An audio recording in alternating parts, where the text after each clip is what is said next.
Hey guys, I'm gonna try my first video of kind of explaining some of the stuff that we've been doing in our work. Hope everybody's doing well. This is not my best way of teaching, but I'm gonna try my best.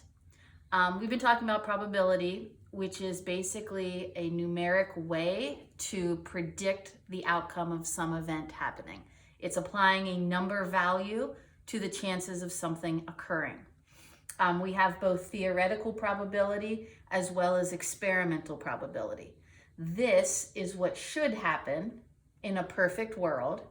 This is what does happen when you actually go through and do the experiment and gather some data. Today we're going to look at pick a card, any card. I have a deck of cards that has the aces through the tens of just hearts, as you can see them. I'm going to shuffle them up.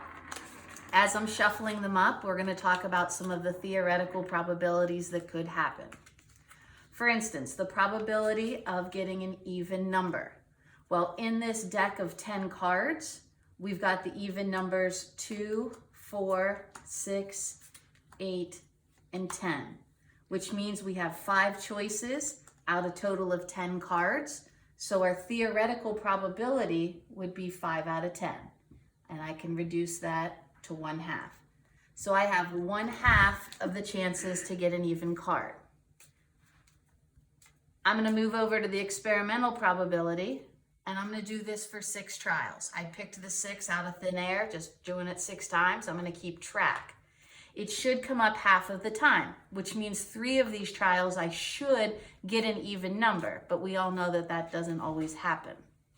So I get an ace, which we'll call a 1, a 10, a 7, a 5, a 9, and a 2, which means out of my 6 trials, I got an even number 2 times.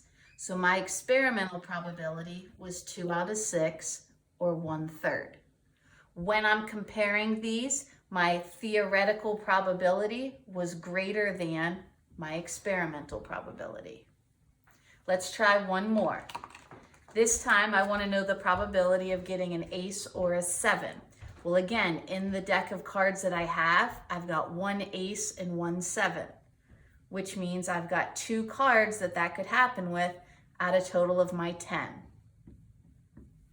which is 1/5. So if I do this experiment and I just decided to do it 5 times, I should come up with an ace or a 7 one of these 5 times. So I'm going to shuffle these up again.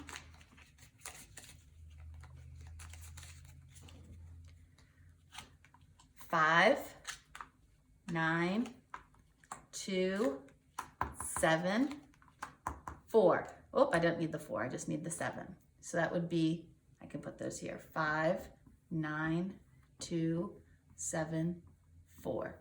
So the probability of getting an ace of the 7 happened 1 out of 5 times, which means my theoretical probability is equal to my experimental probability.